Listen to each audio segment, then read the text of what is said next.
The Lord be with you. And with your spirit. A reading from the Holy Gospel according to Saint Mark. Glory to you, O Lord.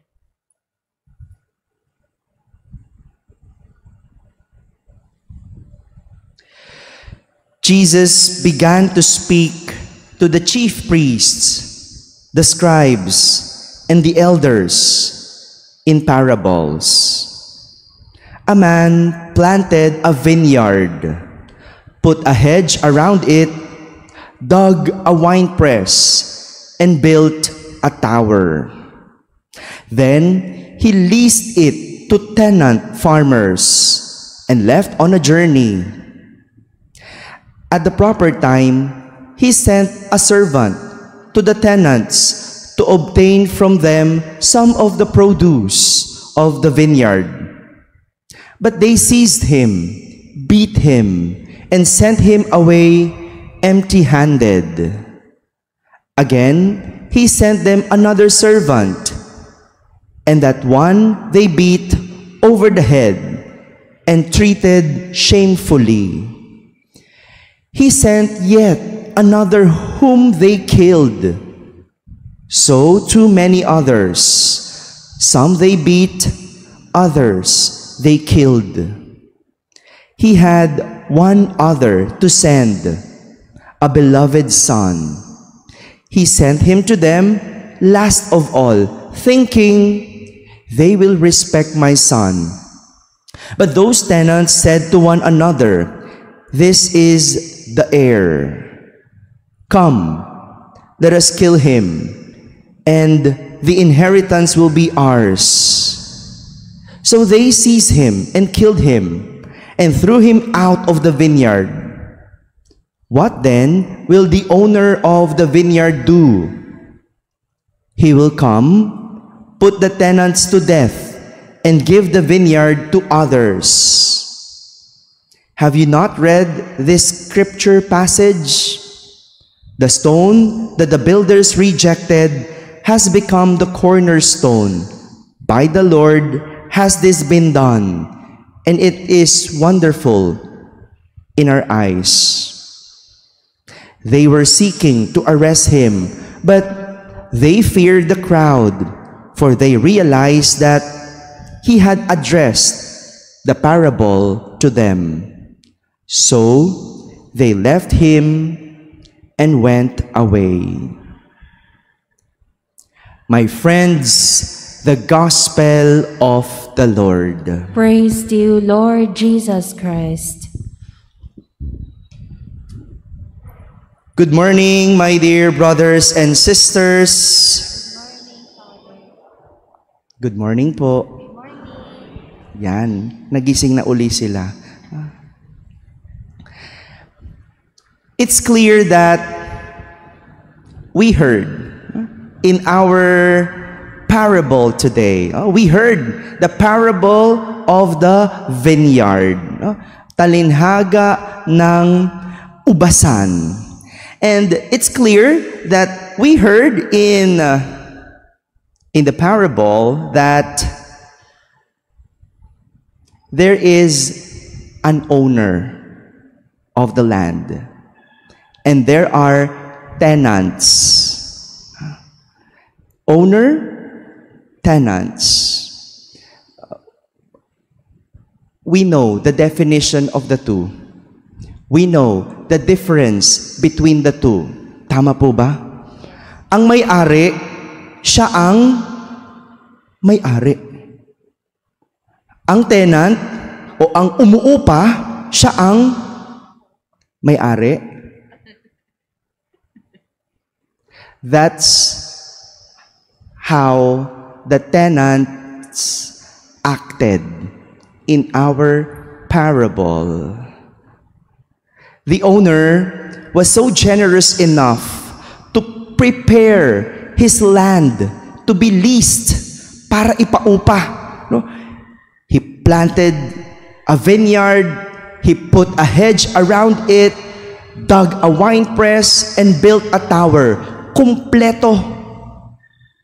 Ang kailangan na lang magtatrabaho. Trabahador.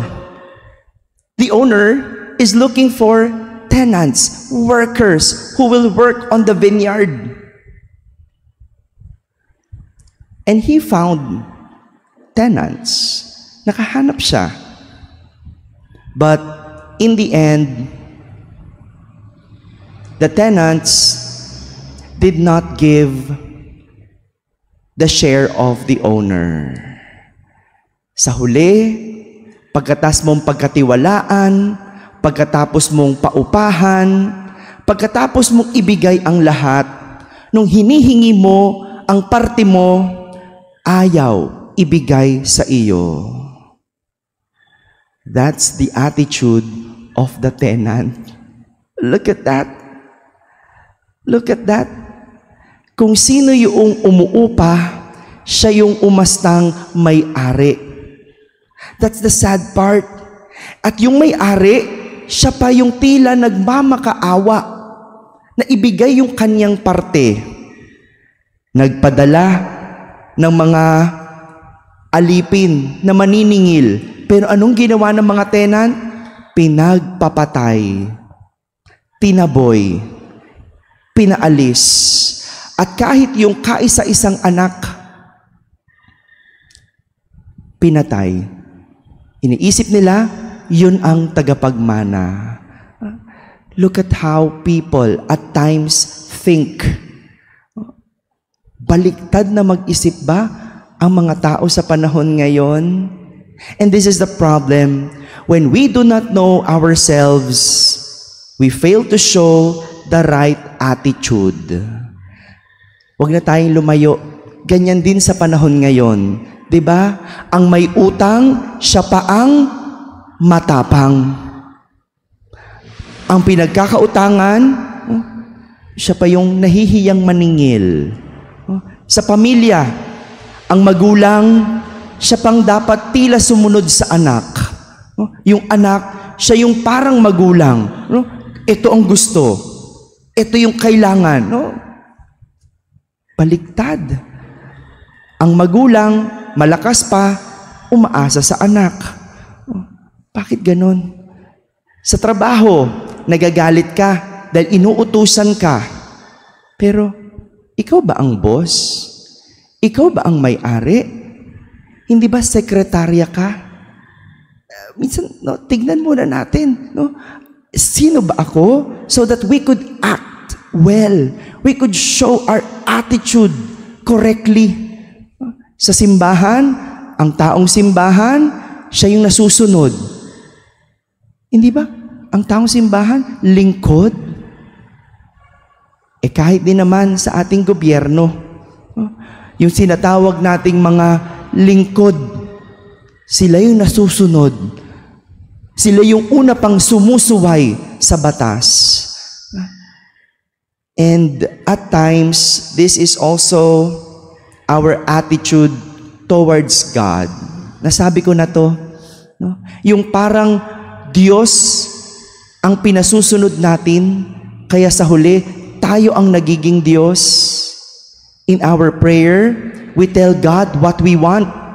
And if we don't receive what we want, as if we have the right to get angry.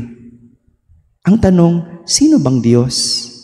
Ikaw o siya? Lito ba ang tao o hindi alam kung sino? My dear brothers and sisters, when we do not know ourselves, we fail to show the right attitude. And so we should know ourselves so we could show the right attitude. In the end of the parable, the chief priests, the scribes, and the elders felt that the parable was about themselves. O hindi ba? Tama. Si Jesus, siya ang Diyos. Pero sa huli, siyang pinatay, siyang pinahirapan, siyang inalipin, siya pa ang dapat mag-alay ng sarili. And those who are chief priests, scribes, and elders, who are so-called servants of the church, Sila pa ang mas nasunod kesa sa Diyos. It's good to reflect on our own personality, personhood. Do we know ourselves?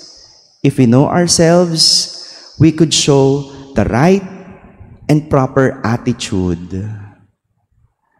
The ability to know ourselves is our capability, but our ability to show who we are is our attitude.